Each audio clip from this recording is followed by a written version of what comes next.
नमस्कार, मैं हूं अभय किशोर। फेस टू फेस में आपका स्वागत है। नया हफ्ता, नया मेहमान। आज हम जिस हस्ती से मुखातिब होने जा रहे हैं वो किसी परिचय के मोहताज नहीं है। छत्तीसगढ़ बीजेपी के आधार स्तंभों में उनकी गिनती होती है। स्टेट कैबिनेट के बेहद अहम सदस्य भी हैं। तो आइए सीधे स्वागत करते हैं कृषि मंत्री और रायपुर दक्षिण के विधायक बृजमोहन अग्रवाल का। बृजमोहन जी, नमस्कार अभय जी, आपका बहुत बहुत स्वागत है। धन्यवाद। दुर्गा कॉलेज के छात्र संघ के अध्यक्ष आप बने। एक दशक के भीतर भोपाल के राजपथ पर आप होंगे, कभी सोचा था? देखिए, कभी सोचा नहीं था, परंतु एक मन में कसक थी कि किसी प्रकार से लोगों की समस्याओं का समाधान, आम लोगों की जो समस्याएं हैं, छोटी छोटी चीजें हैं जिनका उनको सुविधा मिलनी चाहिए, वो सुविधा उनको नहीं मिल रही है। और इसलिए स्कूल के जमाने में ही सबसे पहले एक बार हम जब 11वीं क्लास में पढ़ते थे तब एक शिक्षक ने ट्यूशन नहीं पढ़ने के कारण कुछ बच्चों को फेल कर दिया था। और वो शायद हम कह सकते हैं कि इस फील्ड की पहली शुरुआत थी। और उसमें स्कूल में हमने स्ट्राइक कर उस शिक्षक के खिलाफ कार्रवाई की जाए, इसकी मांग की थी कि ट्यूशन नहीं पढ़ने वाले बच्चों को उन्होंने फेल कर दिया। और मुझे लगता है उस दिन के बाद उसमें सफलता मिली तो ऐसा लगने लगा कि अगर कहीं अन्याय के खिलाफ, अत्याचार के खिलाफ कहीं गलत हो रहा है, उसके खिलाफ में अगर कुछ न कुछ किया जाए तो लोगों को सुविधा मिल सकती है, लाभ मिल सकता है और इस प्रकार की गड़बड़ करने वाले लोगों को सजा मिल सकती है। और यही एक शुरुआत थी। इमरजेंसी लग गई 77 में, उस समय राजनीति और ज्यादा समझ में आई। और उसके बाद में इमरजेंसी के बाद फिर भारतीय जनता पार्टी जब 1980 में बनी और उस समय मुझे लगता है कि राजनीतिक दृष्टि से हम लोग परिपक्व थोड़ा हुए और उस समय धीरे धीरे एक विचारधारा के साथ में, जो राष्ट्रीय विचारधारा थी, उसके साथ में हम जुड़ते गए और उसकी परिणति आज हम एक राजनीतिक दल में और सरकार में मंत्री के रूप में आपको दिखाई देते हैं। रायपुर के लोकल बॉय के रूप में आपकी पहचान होती है। जब छत्तीसगढ़ राज्य बना और रायपुर इसकी राजधानी बनी तो इसका आपको कितना फायदा मिला? देखिए, मैं ये मानता हूं कि हमारी ये कल्पना थी कि छत्तीसगढ़ के साथ में मध्य प्रदेश के रहते हुए यहाँ न्याय नहीं हो पाता है। छत्तीसगढ़ की राजधानी भोपाल से और रायपुर 800 किलोमीटर पड़ता है और यहाँ के अगर बस्तर को देखेंगे तो 1200 किलोमीटर 1300 किलोमीटर तक का रास्ता होता है। और उसके कारण जो योजनाएं हैं उनका फायदा, राजनेताओं का फायदा यहाँ के जो आम आदमी है, क्योंकि सबसे ज्यादा पूरे मध्य प्रदेश में अगर कहीं पर गरीबी थी तो छत्तीसगढ़ में थी। और उन गरीबों के हितों का संरक्षण करना, तो अगर हम देखें कि लोगों के विकास के दृष्टि से तो छत्तीसगढ़ बनने का फायदा मिला है। परंतु हम अगर अपनी राजनीतिक दृष्टि से देखें तो हमको तो लगता है कि जब हम मध्य प्रदेश में थे तो हमारे लिए बहुत बड़ा कैनवास था, हमको महासमुद्र था तैरने के लिए। परंतु छत्तीसगढ़ में आने के बाद तो हम एक बहुत छोटे से एरिया के वो बन गए हैं। अब कभी कभी ऐसा लगता है। मतलब आप मानते हैं कि जो एकीकृत मध्य प्रदेश है उसमें काम करने के अवसर ज्यादा थे। छत्तीसगढ़ चूंकि अपेक्षाकृत काफी छोटा राज्य है तो काम करने के अवसर भी कम होगा। नहीं, काम करने के अवसर कम नहीं हुए हैं। हमें लगता है कि हम जितना करना चाहते हैं उसके लिए मध्य प्रदेश जैसा बड़ा राज्य जो था उसमें काम करने के लिए संभावनाएं और ऊंची उड़ान की बहुत सारी संभावनाएं थी, क्योंकि छत्तीसगढ़ एक छोटा राज्य है और यहाँ की अपनी कुछ मजबूरियां हैं, यहाँ की परिस्थितियां हैं, उसके हमको काम करना पड़ेगा। और छत्तीसगढ़ ये हमारा सौभाग्य है कि हमारी कर्म भूमि पर हमको काम करने का अवसर मिला और उस अवसर का हम फायदा लेकर लोगों की समस्याओं का समाधान और लोगों के जीवन में खुशी लाने की कोशिश कर रहे हैं। 1990 में आप विधायक बने। विधायक बनते हुए संगठन ने आपको राज्य मंत्री का दर्जा दिया। इसका श्रेय किसको देते हैं आप?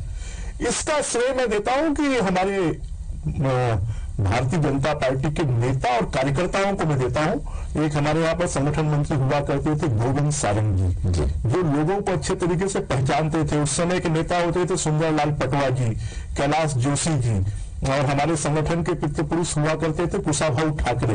और वो इस प्रकार से लोगों को तराशते थे और लोगों को चुनते थे और जिसकी जो योग्यता होती थी उसके आधार पर उसको काम सौंपते थे।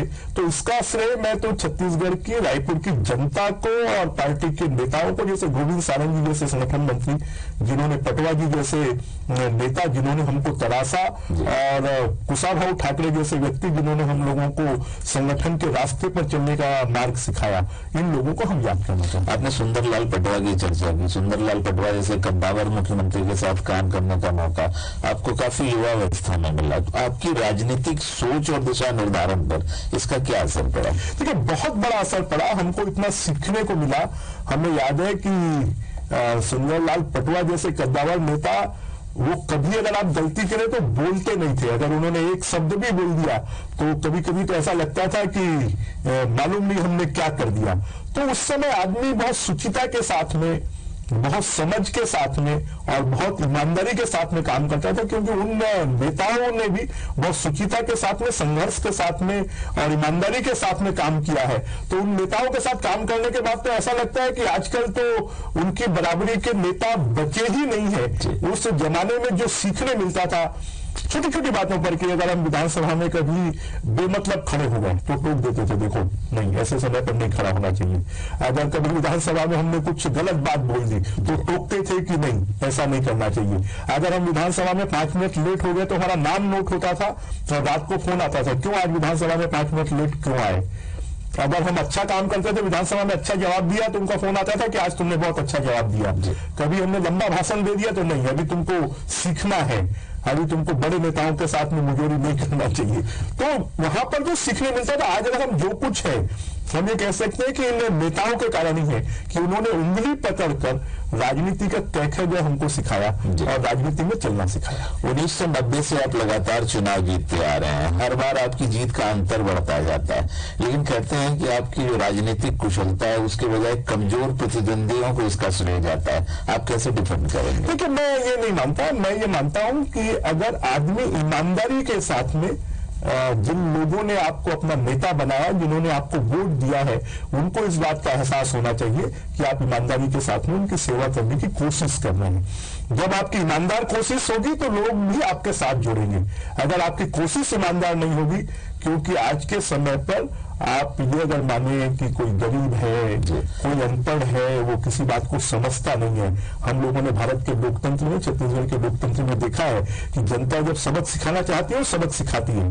और हमने, क्योंकि अपोजिशन की भी राजनीति 15 सालों तक की और सत्ता की राजनीति भी अभी कर रहे हैं, तो मैं ये मानता हूं कोई कमजोर प्रत्याशी नहीं। मैं तो छत्तीसगढ़ के सबसे बड़े राइस किंग स्वरूप चंद जैन जी, जो 3 बार एमएलए रहे, पहला चुनाव मुझे उनके साथ में लड़ना पड़ा, दूसरा चुनाव मुझे राजकमल सिंघानिया जी, जो 2 बार विधायक रहे, उनके साथ लड़ना पड़ा, गजराज पगारिया जी कांग्रेस के वरिष्ठ नेता हैं, उनके साथ मुझे लड़ना पड़ा, योगेश तिवारी यूथ कांग्रेस के अध्यक्ष है, उनके साथ लड़ना पड़ा, किरणमयी नायक जी जो मेयर, ये तो एक विधानसभा होती, 4 विधानसभा में उन्होंने जीता, तो उनके साथ लड़ना पड़ा। तो मैं ये मानता हूं कि लोगों में आपकी विश्वसनीयता, आपकी ईमानदारी के साथ में लोगों के प्रति आपको जो दायित्व दिया गया उसका निर्वहन कर रहे हैं। और ये मैं मानता हूं कि ये मेरा सौभाग्य है कि रायपुर की जनता पिछले 26 सालों से विश्वास कर रही है और मेरी भी कोशिश होती है कि उस विश्वास पर हम खड़े उतर पाए। बिल्कुल। 1990 के बाद के दिनों की बात कर रहे हैं, चुनाव मैनेजमेंट की आप महारथी माने जाते हैं। 1996 में जब सुंदरलाल पटवा ने छिंदवाड़ा से कमलनाथ को पटकनी दी थी, तब से आप चुनाव संचालन का काम देख रहे हैं, चाहे मालखरौदा की बात करें या भटगांव की या बालोद की, हर जगह आपने बीजेपी को जीत दिलाई है। ये जीतने की रणनीति कहां से सीखी? देखिए, ये जीतने की रणनीति भी अगर हम ये कहें तो हमारे उन नेताओं से ही, सुंदरलाल पटवा से, कैलाश जोशी जी से, विक्रम वर्मा जी से, लखीराम अग्रवाल से, हमारे उस जमाने के संगठन मंत्री गोविंद सारंग जी से, कि उन लोगों ने हम लोगों को परिपक्व बनाया कि किस प्रकार से आप चुनाव को जीत सकते हैं और उसके लिए आपको क्या क्या करना चाहिए, कैसा मैनेजमेंट होना चाहिए। क्योंकि आजकल लोग ये समझते हैं कि सिर्फ नारेबाजी से चुनाव जीत लेंगे, लोग समझते हैं कि हम झंडे बैनर से चुनाव जीत लेंगे, परंतु चुनाव जीतने की जो रणनीति होती है वो अपनी एक अलग रणनीति होती है। और उस रणनीति को अगर आप ठंडे दिमाग से बनाएंगे, उसके ऊपर में इंप्लीमेंटेशन करेंगे। आजकल रणनीति तो बनती है पर उसके ऊपर में इंप्लीमेंटेशन नहीं होता है। मुझे जब जहां की भी जिम्मेदारी दी गई, मैं उसके लिए फिर एक्सरसाइज कर रणनीति बनाकर, और चुनाव जो मल्टी एस्पेक्ट होता है, तो इसलिए किसी एक बिंदु पर भी आप कमजोर पड़ गए तो चुनाव आपका कमजोर हो सकता है। और इसलिए हमारी ये कोशिश होती है कि मल्टी एस्पेक्ट टास्क उसमें किया जाना चाहिए, तब ये चुनाव जीतते हैं। और बाकी चुनाव जीतने के तो और बहुत सारे होते हैं, कहते हैं कि जीता वही सिकंदर जी। तो इसलिए जीत जो होती है वो सब चीजों का जवाब होती है, और इसलिए हमारी कोशिश होती है कि जो जिम्मेदारी मिले उसको ठीक तरीके से पूरा कर पाए। पिछले 12 साल से आपकी सरकार है, आप लगातार बनते हैं, टेक्निकली देखें तो आपका ग्राफ लगातार ऊंचा गया है, पॉलिटिकली आप अपना ग्राफ किस रूप में देखते हैं? ऊपर गया, नीचे गया, स्थिर है? देखिए, मैं ये मानता हूं कि राजनीति में आपको क्या मिलना चाहिए और क्या नहीं मिलना चाहिए, ये आपकी अपनी सोच हो सकती है। परंतु हमारे जो गुरु, जिनको मैं राजनीतिक गुरु कहता हूं, गोविंद सारंग जी को, उनका कहना होता था कि समय से पहले और किस्मत से ज्यादा कभी किसी को कुछ नहीं मिलता। और हमारे बारे में निर्णय हम नहीं करते, हमारे बारे में निर्णय पार्टी करती है, हमारे बारे में निर्णय संगठन करता है, हमारे बारे में निर्णय सरकारों में बैठे हुए मुख्यमंत्री करते हैं। जनता के बीच में आपका ग्राफ कैसा है, मैं ये कह सकता हूं कि मुझे इस बात का संतोष है कि जनता के बीच में लगातार 2500 वोट से पहला चुनाव जीतने के बाद अभी 6वां चुनाव 35,000 वोट से जीता, तो मैं ये मानता हूं कि जनता जो है वो हमारे कामों से पसंद है, और जनता पसंद रहेगी तो मुझे लगता है कि बाकी सब चीजें अपने आप ठीक हो जाएंगी। पहली बार जब आपकी सरकार बनी, आपको गृह मंत्री का पद दिया गया, बाद में आपसे गृह मंत्री का विभाग छीन लिया गया, क्या आप इसे डिमोशन मानते हैं? नहीं, कभी भी कोई आपका व्यक्तित्व ऐसा होना चाहिए कि आपको पद के नाम से नहीं जाना जाए, पद को आपके नाम से जाना जाए। और मेरी कोशिश यही रही है कि मुझे, चाहे मेरे पास में छोटा संस्कृति या पर्यटन धर्मस्व जैसा विभाग हो, चाहे छोटे छोटे बहुत सारे विभाग मुझे समय समय पर मिले, मैंने हर विभाग में काम कर कर कि विभाग छोटा नहीं होता, आप छोटे होते हैं। आप चाहें तो विभाग कैसा भी मिले उसको आप बड़ा बना सकते हैं। और ये लोगों को हुआ है कि किसी जमाने में कोई पर्यटन संस्कृति धर्म से लेना नहीं चाहता था, बाद में लोग पर्यटन और संस्कृति लेने लगे, और शायद उसी के कारण 2 टेन्योर में मेरे पास पर्यटन संस्कृति रहा। इस टेन्योर में बहुत लोग लालायित थे तो उनको दे दिया गया। जो सियासी गलियारे हैं वो कहते हैं कि बृजमोहन जी मंत्री तो हर बार बनता है, लेकिन हर बार उनसे कुछ महत्वपूर्ण विभाग लेकर कमजोर विभाग दे दिए जाते हैं, चाहे स्कूल शिक्षा हो, चाहे पर्यटन हो, गृह विभाग हो, PWD हो। आप ऐसा मानते हैं? मैं ऐसा नहीं मानता। मैं ये मानता हूं हर विभाग महत्वपूर्ण है।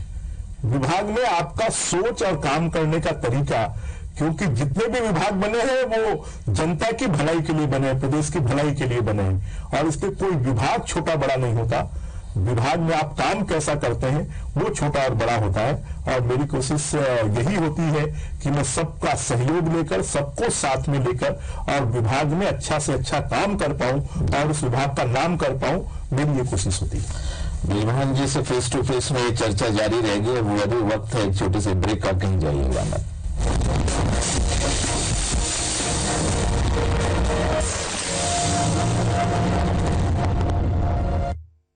फेस टू फेस में आपका फिर स्वागत है।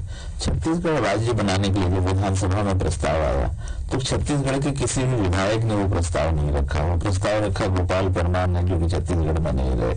आपको इस बात का मलाल है?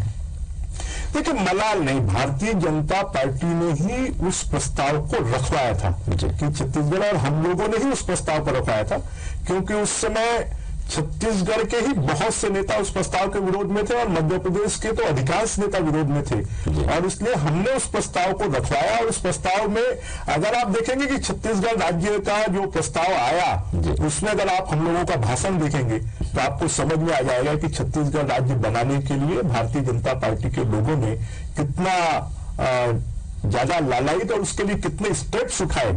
क्योंकि उस प्रस्ताव के ऊपर मुझे याद है कि हमारे ही प्रदेश के कुछ नेता थे जिन्होंने उसका विरोध किया था, परंतु हम लोगों ने जोरदार तरीके से, और आज उस प्रस्ताव का परिणाम है कि आज हमारा छत्तीसगढ़ राज्य बन गया।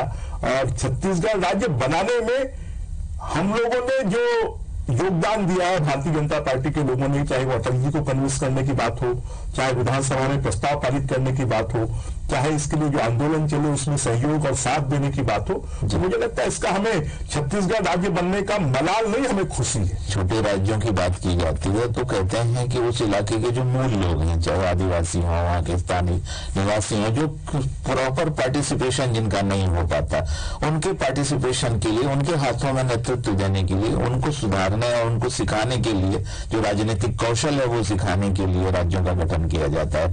छत्तीसगढ़ एक ऐसा राज्य है जिसमें कि राज्य गठन के 15 साल बाद भी कोई आदिवासी मुख्यमंत्री नहीं बना। आदिवासी एक्सप्रेस चलाई गई। आप मानते हैं कि राज्य में आदिवासी मुख्यमंत्री होना चाहिए? देखिए, कभी भी अगर इस देश की राजनीति को स्वस्थ रखना है, स्वच्छ रखना है, और इस देश का विकास करना है, तो कभी भी जातिवाद के आधार पर किसी भी देश का और प्रदेश का और किसी सूबे का विकास नहीं हो सकता। अगर उनका विकास करना है तो उनको सबको साथ में लेकर चलना होगा, उनको महत्वपूर्ण स्थान देना होगा और जो योग्यता के आधार पर मुख्यमंत्री बनाया जाना चाहिए। और इसलिए मुझे लगता है कि इस प्रकार की बातें कर कर हम कहीं न कहीं छत्तीसगढ़ का नुकसान करते हैं और जो भी योग्य लोग हैं, जो भी छत्तीसगढ़ के विकास के लिए अच्छा काम कर सकते हैं, जो छत्तीसगढ़ के विकास में योगदान दे सकते हैं, ऐसे सब लोगों को साथ में लेकर और राजनीति करना चाहिए। ये सबसे बड़ी बात होगी। सन 2000 में जब आपको नेता प्रतिपक्ष नहीं बनाया गया तो पार्टी कार्यालय में आगजनी हो गई। आप लगातार मुख्यमंत्री पद की दौड़ में भी रहे, लेकिन कहीं ना कहीं कोई चूक हुई। क्या आपको लगता है लखीराम अग्रवाल कोई फैक्टर है? कोई फैक्टर नहीं है। जैसे मैंने कहा कि हमारे गुरु, जिनको हम राजनीतिक गुरु, आज भी मेरे ऑफिस में उनकी फोटो रखी है, गुरु पूर्णिमा के दिन मैं उसकी पूजा करता हूं। उन्होंने स्पष्ट कहा कि राजनीति में समय से पहले और किस्मत से ज्यादा कभी किसी को कुछ नहीं मिलता। इसलिए मैं ये मानता हूं कि कर्म किए जा, फल की इच्छा मत करे इंसान, जैसे कर्म करेगा वैसा फल देगा भगवान। और इसलिए हम ये मानते हैं भगवान के घर में देर हो सकती है, अंधेर नहीं है। आपको अधीर और संयम होने की आवश्यकता नहीं है। आपकी योग्यता के अनुसार आपको समय आने पर निश्चित रूप से जिसके योग्य आप होंगे वो आपको मिलेगा। और इसलिए मानता हूं कि मन में इच्छा रखना खराब नहीं है, परंतु उसका भूंडा प्रदर्शन करना ये खराब होता है और हम वो नहीं करना चाहते। आप कह रहे हैं जैसे कर्म करेगा वैसे फल देगा भगवान। क्या आपको लगता है कि मुख्यमंत्री बनने की दिशा में जो कर्म करने चाहिए थे उससे आप कहीं चूक गए? ऐसा नहीं। मैंने जैसे कहा किस्मत एक बहुत बड़ी चीज है और जिस दिन आपकी किस्मत में होगा उस दिन कोई नहीं चाहेगा तो भी आपको मिल जाएगा और जिस दिन नहीं होगा तो सबके चाहने के बाद भी नहीं मिलेगा। इसलिए मैं कर्म के साथ साथ भाग्य और किस्मत पर भी विश्वास करता हूं। मैं भगवान को मानता हूं, इसलिए मुझे इससे कोई तकलीफ नहीं। सत्ता के गलियारों में अक्सर ये बात घूम घूम कर आती है कि बृजमोहन अग्रवाल जो है डॉक्टर रमन सिंह के प्रतिद्वंदी है। आपकी प्रतिक्रिया क्या है? हम किसी के कोई प्रतिद्वंदी नहीं है, परंतु आज हम एक 6 बार से विधायक हैं, पिछले 35 सालों से राजनीति में हैं। तो जो हमारी सोच है या हमको लगता है कि कहीं पर ठीक नहीं हो रहा है तो उन बातों को रखना, क्योंकि नए लोगों की हिम्मत नहीं होती है, लोग अपने स्वार्थों के कारण उन अपनी बातों को कह नहीं पाते हैं।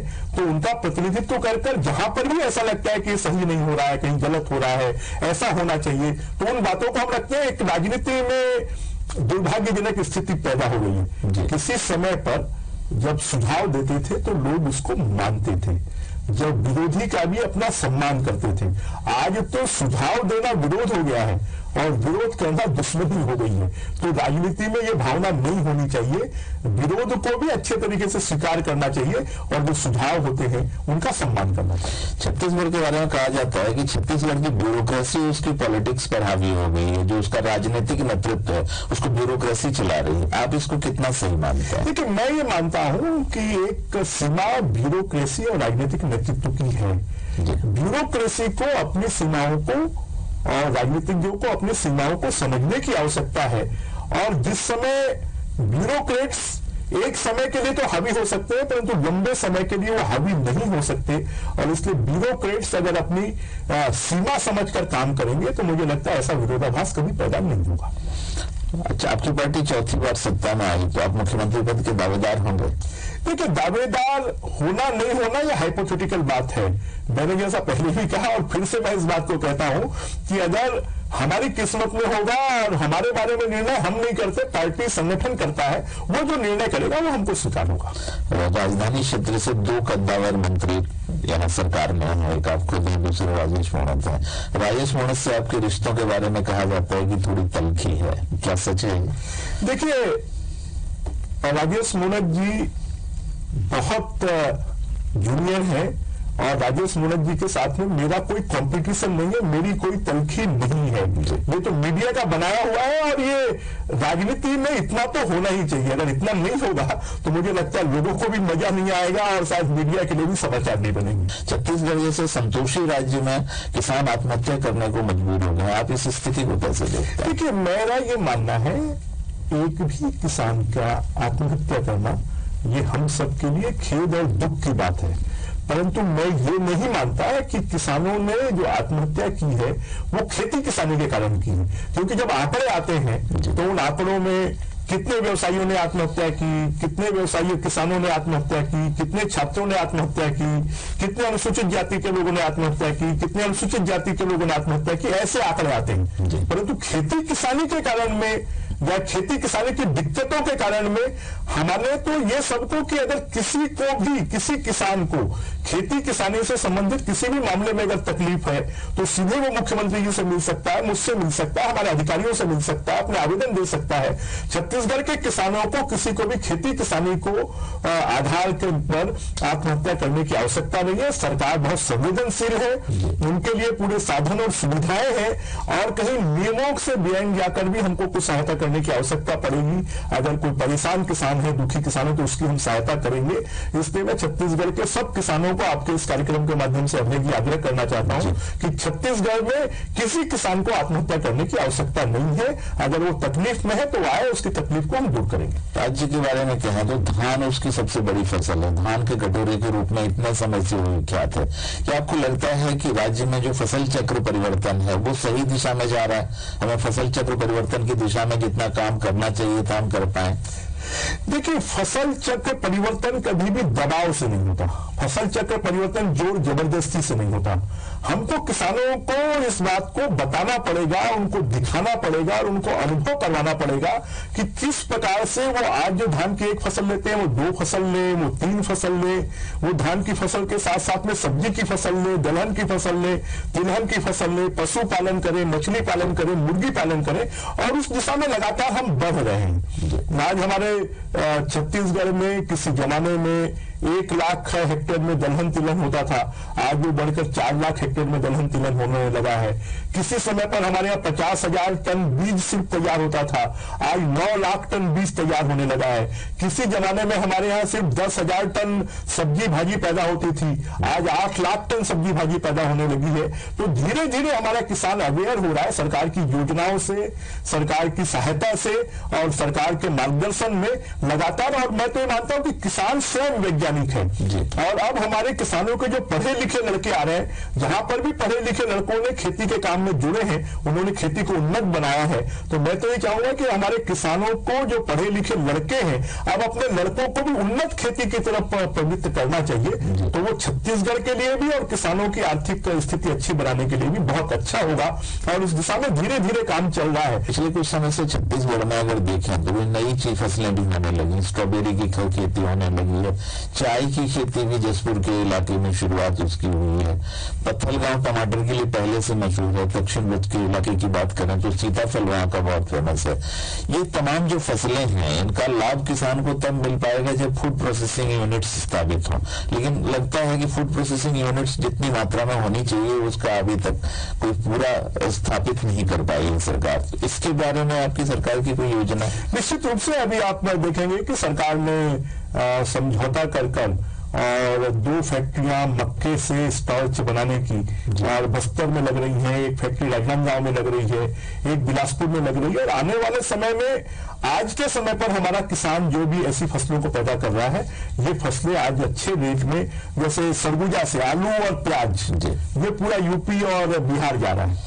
हमारे राजनांदगांव जिले, दुर्ग जिले में बहुत अच्छे हार्टिकल्चर के किसानों को सब्जी पैदा कर रहे हैं और महाराष्ट्र तक जा रही है। तो पहले तो हम छत्तीसगढ़ की जो कमी है उसको हम पूरा करें और जैसे ही यहाँ पर मुझे लगता है कि ओवर क्रॉप होगी, वैसे ही यहाँ पर उद्योगपति आकर फूड प्रोसेसिंग यूनिट लगाएंगे और सरकार भी उस दिशा में लगातार काम कर रही है। आपने देखा कि अभी हमने छत्तीसगढ़ के इतिहास में सबसे बड़ा कृषि मेला, राष्ट्रीय स्तर का कृषि मेला लगाया और उस कृषि मेले में लगभग 50,000 किसानों ने 3 दिन में पार्टिसिपेट किया और उसमें सभी बड़ी से बड़ी कंपनियां, छोटे से छोटे लोग वो आए और किसानों ने उसके माध्यम से बहुत कुछ सीखा है, देखा है। और आने वाले समय में हमारा किसान, अब किसानों की सोसाइटियां बनना शुरू हो गई। हमारे कुम्हारी में 1000 किसानों ने मिलकर अपनी सब्जी भाजी की सोसाइटी बनाई है, उन्होंने कोल्ड स्टोरेज अपना बनाया, अपना मीटिंग हॉल बनाया है। तो जैसे जैसे हमारा किसान समृद्ध होगा, फूड प्रोसेसिंग यूनिट उन्हीं की सोसाइटी लगा लेंगे और वो उसको एक्सपोर्ट करेंगी।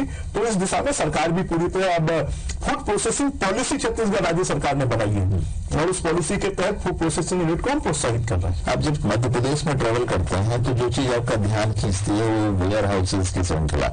आप जबलपुर से भोपाल की तरफ जाएं, जगह जगह वेयर हाउस दिखाई देता है, कहीं खुले में अनाज नहीं दिखाई देता। छत्तीसगढ़ में रोज जब किसान प्रोक्योरमेंट का समय आता है तो ये रोज की खबर है कि अनाज भीग कर बर्बाद हो गया, बेंच जो है वो प्रॉपर नहीं बना, कैप कवर प्रॉपर नहीं थे जिसकी वजह से अनाज खराब हो गया, नमी की वजह से अंकुरन हो गया। यहाँ वेयर हाउसेस की वो श्रृंखला क्यों नहीं कायम हो पाई? निश्चित रूप से इसके लिए सरकार लगातार चिंता कर रही है। हमने कृषि उपज मंडी के माध्यम से पूरे छत्तीसगढ़ में लगभग 3 लाख मीट्रिक टन के गोदाम हमने बनाए हैं। हमने साथ में इस बात को भी कि जो एफसीआई है वो ज्यादा से ज्यादा गोडाउन बनाए, और छत्तीसगढ़ में एक लॉजिस्टिक पॉलिसी हम बना रहे हैं, जिस पॉलिसी के माध्यम से अगर कोई यहाँ पर इस प्रकार के हब्स बनाता है, इस प्रकार के गोडाउन्स बनाता है, कोई स्टोरेज बनाता है, तो निश्चित रूप से हम उसको सहायता करेंगे। इसकी पॉलिसी बहुत जल्दी ही आ जाएगी। आपके पुराने विभागों की चर्चा करूं तो आप पर्यटन मंत्री भी रहे, पीडब्ल्यूडी मिनिस्टर भी रहे, लेकिन छत्तीसगढ़ में टूरिज्म का जितना डेवलपमेंट होना चाहिए था या सड़कों का नेटवर्क जितनी तेजी से बढ़ना चाहिए था, आज भी नहीं हो पाया है। इसके लिए किसे जिम्मेदार मानते हैं? देखिए, मुझे लगता है कि शायद आज पूरा देश का व्यक्ति जो छत्तीसगढ़ आता है वो ये कहता है कि छत्तीसगढ़ में जितना डेवलपमेंट हुआ है, शायद हम 10 साल बाद आ रहे हैं तो हमको बहुत बदला हुआ दिख रहा है। आज हमारे रायपुर शहर में भी आप देखिए चारों तरफ बाईपास सड़कें बन रही हैं। जितना प्रेशर रायपुर में और छत्तीसगढ़ में बाहर के लोगों का जो औद्योगिक यहाँ पर डेवलपमेंट हो रहा है, औद्योगिक कॉरिडोर बन रहे हैं, तो आज भी हम ये कह सकते हैं कि छत्तीसगढ़ की सड़कें ब्लॉक लेवल तक बहुत संतोषजनक सड़कें हैं, बहुत खराब स्थिति नहीं है।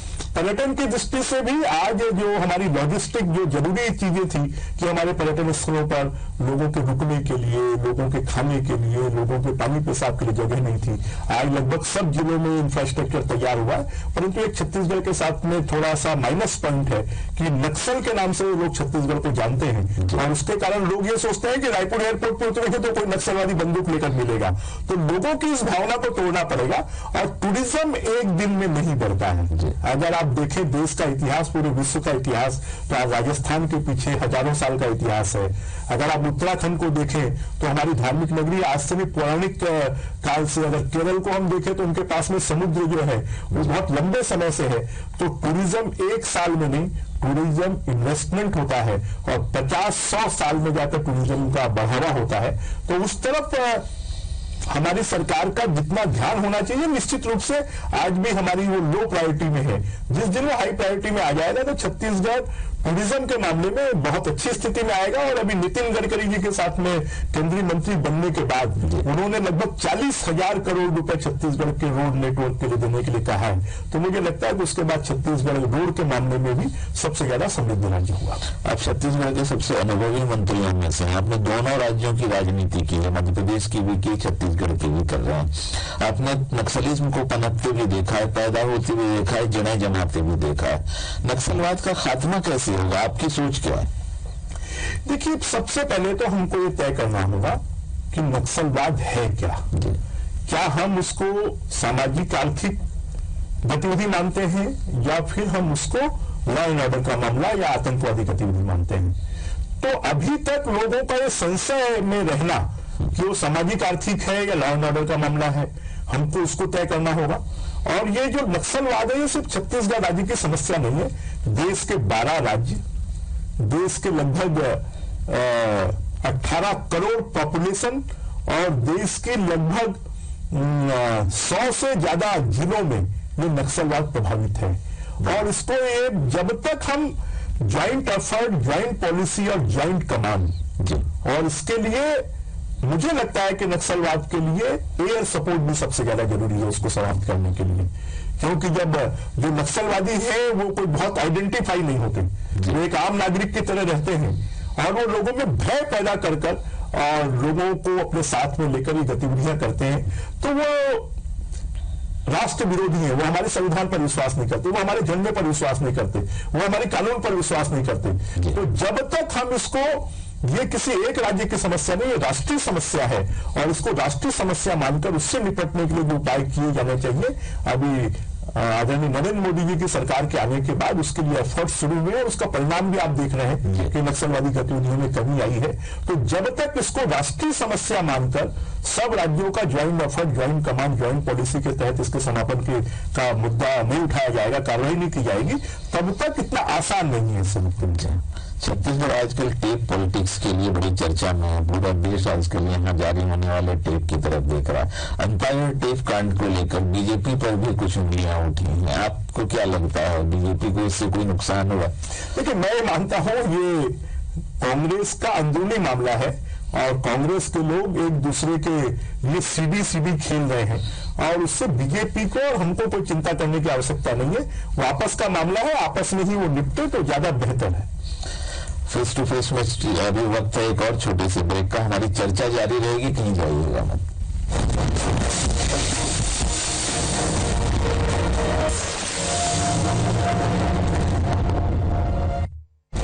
फेस टू फेस में आपका एक बार फिर स्वागत है। विद्याचरण शुक्ल के बाद केवल बृजमोहन अग्रवाल ही एक ऐसी शख्सियत है जिनको लोग भैया कहकर पुकारते हैं, लेकिन साथ ही लोग ये भी कहते हैं कि बृजमोहन भैया आप कुछ बदले से हैं। आपकी क्या राय है? देखिए, ये एक स्वाभाविक होता है क्योंकि जब हम किसी पद पर या ऐसी जगह पहुंचते हैं जहां आपके ऊपर में जिम्मेदारियां बढ़ती हैं, जो आपके लोग हैं, आपके मित्र हैं, आपके यार हैं, आपके जुड़े हुए लोग हैं, उनको लगता है कि हमारे साथ पहले जैसे ही समय दे, पहले जैसे ही हमारे साथ घूमें। तो मेरा तो आग्रह होता है कि सब लोगों को इस बात को समझने की आवश्यकता है कि जिम्मेदारियों के साथ साथ काम बढ़ता है और इसलिए उस काम करने में सहयोग करने की आवश्यकता है। कभी ना मैं कभी बदला था, ना बदला हूं और ना बदलूंगा। जो मेरा स्वभाव है वो पहले भी वैसा ही था, आज भी वैसा ही है और आने वाले समय पर भी वैसा ही रहेगा। मैं तो भगवान से एक ही कामना करता हूं कि कभी वो हमको इतना ऊंचा नहीं बनाए कि हम लोगों के लिए बदल जाए, लोगों के लिए हम वैसे ही रहें। यही मैं भगवान से कामना करता हूँ। आपके पान प्रेम की बड़ी चर्चा होती है, पान से आपका रोमांस कब से चल रहा है? ये आप मान सकते हैं कि पिछले लगभग 25 सालों से और वर्किंग में बहुत आज से नहीं, स्टूडेंट लाइफ से ही कि सुबह 10 बजे से शुरू होकर रात को 3 बजे तक चलना और वो लगातार आज भी अनवरत जारी है। तो ऐसे समय पर पान और चाय दो चीज जो होते हैं वो साथी होते हैं, तो उस जमाने से ही चलता है। लोग आपको फूडी कह के भी पुकारते हैं। कौन सा व्यंजन आपको बहुत पसंद है? देखिए, मैं वेजिटेरियन हूँ और मैं सभी वेजिटेरियन जितने भी आइटम्स हैं मैं सब लेता हूं, परंतु मुझे अगर कहेंगे तो मुझे भटे की सब्जी बहुत पसंद है, भटे का भरता पसंद है, मुझे कढ़ी पसंद है, मुझे चाट, नमकीन, ये जो चीजें हैं ये पसंद है और इन चीजों को मैं शौक से खाता हूँ। आप पुराने गानों के बड़े शौकीन रहे, कोई गाना जो आपको बहुत पसंद है? 2 लाइनें आप अपने दर्शकों के लिए अगर कहना चाहेंगे तो बहुत अच्छा लगेगा। मैं जो गाना गाता हूँ मेरी पत्नी भी मुझसे उसमें नाराज होती है कि छोड़ दे सारी दुनिया किसी के लिए, ये मुनासिब नहीं हर आदमी के लिए। सुनाना चाहेंगे दर्शक? बस मैंने इतना सुना दिया। किसी चीज का मलाल आपको है जो आप नहीं कर पाए हो, जो राजनीति की भाग दौड़ में आपसे छूट गई हो? देखिए, मैं मानता हूँ इन सब चीजों से ये एक नियति है और आज भी मुझे लगता है कि हमको छत्तीसगढ़ राज्य में लोगों के लिए अच्छी एजुकेशन की व्यवस्था, अच्छी स्वास्थ्य की व्यवस्था और अच्छी एंटरटेनमेंट की व्यवस्था जो आज के जमाने की आवश्यकता है उसको हमको और अपडेट कर ले जाने की आवश्यकता है। और इस दिशा में हमको जितना करना चाहिए हम शायद नहीं कर पाए हैं, उस दिशा में अब हमको छत्तीसगढ़ को बहुत आगे ले जाने की जरूरत है। आपकी पंखे की दुकान की बड़ी चर्चा होती है जो पिताजी ने आपके लिए खुलवाई थी। हम चाहते हैं कि दर्शकों को आप खुद ही सुने, उसका आपने क्या किया? नहीं, मेरा ऐसे पंखा नहीं, मैंने बहुत सारे काम किए पर उस काम में घर के लोगों के जो पैसे हैं उनको मैंने लोगों को उधारी में बांट दिया और उधारी की फिर वसूली में उधारी से ज्यादा जितना वसूली होती थी उससे ज्यादा उसकी वसूली में खर्च होता था और बहुत सारे पैसे उसमें डूबते भी थे। तो एक सार्वजनिक जीवन में होने के कारण, एक व्यवसायिक परिवार का होने के कारण मैंने बहुत सारे पंखे का काम भी किया, पूरी छत्तीसगढ़ की एजेंसी ली, फिर मैंने लोहे का काम भी किया, फिर जैसे वीडियो हॉल उस जमाने में चलते थे उसका भी काम किया। परंतु मुझे लगता है कि शायद किस्मत में यही था कि राजनीति में आना है, तो उन सब कामों के बाद आखिरी में ये पड़ाव में जाकर कि राजनीति में और सरकार में और मंत्री और विपक्ष की राजनीति, ये सब किस्मत में लिखा हुआ था, तो इस दिशा में हम काम कर रहे हैं। लोग कहते हैं आपने सारे पंखे उधारी में दे दिए और वहाँ पार्टी का दफ्तर खुलवा दिया। वो पंखे की दुकान के साथ वो पार्टी दफ्तर दोनों ही एक साथ चलता था, और आसपास में बहुत सारी होटल्स खाने की दुकानें होती थी। वहां से इतना दिन भर आने वाले लोगों के लिए नाश्ता पानी चाय खाना आता था कि जितने पंखे बिकते थे उसका पेमेंट उसी में हो जाता है। विजमान जी, आप फेस टू फेस में शामिल हुए, इसके लिए आपका बहुत बहुत शुक्रिया। लेकिन चलने से पहले आपको दिखाते हैं कि आपके इष्ट मित्र आपके बारे में क्या। चलिए अभय जी, आपको भी बहुत बहुत धन्यवाद। जब अर्जुन सिंह सीएम थे और अर्जुन सिंह को काले झंडे दिखाने का कार्यक्रम था, लेकिन कार्यक्रम के पहले ही बृजमोहन जी को और हम सब लोग को, कार्यकर्ता लोगों को सबको पुलिस ने गिरफ्तार कर लिया, गाड़ी में बैठा लिया था। लेकिन बृजमोहन जी हारे नहीं, उन्होंने गाड़ी से कूद के अर्जुन सिंह की जीप में चढ़ के काले झंडे दिखा के आया। लेकिन वो दिखाते साथ ही उसके बाद हमको महसूस हुआ कि सारे कांग्रेसी एक होके बृजमोहन जी को के ऊपर हमला कर दिए और उन्होंने उसको नाली में गिरा दिए और खूब मारा पीटी किए। मतलब उस दिन अगर बृजमोहन जी को भगवान नहीं बचाया, उस दिन एक बच्चा उड़ीसा से माँ बाप से बिछुड़ के यहाँ आ गया था, अपने ऑफिस के सामने ही बैठा हुआ था, तो बृजमोहन जी की नजर पड़ी। तो बृजमोहन जी ने उससे पूछा, बोले कहाँ रहते हो, क्या रहते हो? तो उसने बताया मैं ऐसा ऐसा माँ बाप से बिछुड़ गया हूँ। तो बृजमोहन जी ने पता किया, माँ बाप का कहीं पता नहीं लगा, तो उनको उन्होंने स्कूल में एडमिशन करा दिया और आज तक उसको पढ़ा रहे हैं। कॉलेज लाइफ में एक बार जब मोहम्मद अकबर से एक बार चुनाव हारे थे वो, उस समय थोड़ा सा नर्वस हुए थे। तो हमेशा जब भी उनको ऐसा महसूस होता है कि थोड़ा सा बेचैनी हो, नर्वस बना है, तो दोस्तों के बीच में आ जाते हैं वो और खूब एंजॉय करते हैं। अपने पुराने जो भी उनका टेंशन है वो भुला जाता है सब दोस्तों के बीच में। उस समय वो एमएलए थे, तो रायपुर आए हुए थे, तो एक के फार्म हाउस में गए तो रास्ते से हम लोग सब्जियां लेते हुए चले, प्याज था, टमाटर था। मैं फर्स्ट टाइम अपनी जिंदगी में प्याज का भजिया खाया और बृजमोहन जी अपनी शर्ट वर्ट उतार के बढ़िया बनाए में बैठ गए भजिया निकालने के लिए। और मिर्ची भजिया और बड़ा बड़ा तो इनका प्रिय है, तो आज शुगर के कारण भले नहीं खाते लेकिन खाने पीने के बहुत शौकीन है वो। पान खाते हो गया 30-32 साल हो गया। पान करीब 22-23 पान हो जाता है उनका। सुबह तो नियम अनुसार बंगले में चले जाते हैं उनका 10 पान सादा, और फिर बाहर निकलते हुए फिर जहाँ जहाँ कार्यक्रम रहता है वहाँ से लोग आते हैं पान के लिए। भोपाल और दिल्ली में भी रहेंगे तो पान यहीं से जाएगा उनका।